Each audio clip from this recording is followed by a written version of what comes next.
English દારૂની બોટલો નંગ 337 સાથે 2 મહિલાઓને ઝડપી પાડતી લોકલ ક્રાઇમ બ્રાન્ચની ટીમ. ભાવનગર એલસીબી પોલીસ સ્ટાફના માણસો ભાવનગર શહેર વિસ્તારમાં પેટ્રોલિંગમાં હતા તે દરમિયાન બાતમી મળેલ કે રેશમાબેન રોમેશ પરમાર તથા લતાબેન કૈલેશભાઈ પરમાર રહે બંને આડુડિયાવાસ ભાવનગરવાળા તેના કબજાના વિમલ લખેલ કાપડના 3 થેલાઓમાં ભારતીય બનાવટના પરપ્રાંતીય ઇંગ્લિશ દારૂનો જથ્થો બહારથી લાવી ભાવનગરના બસ સ્ટેન્ડ નજીક આવેલ મેડિકલ કોલેજ તરફ જવાના રસ્તે ઊભા છે.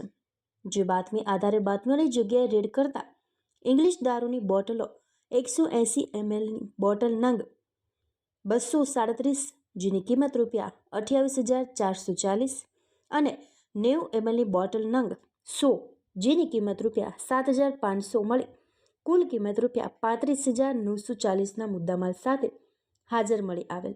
તેઓના વિરુદ્ધ ભાવનગર નીલમબાગ પોલીસ સ્ટેશનમાં પ્રોહિબિશન એક્ટની અલગ અલગ કલમો હેઠળ ગુનો દાખલ કરી આગળની કાર્યવાહી હાથ ધરી હતી.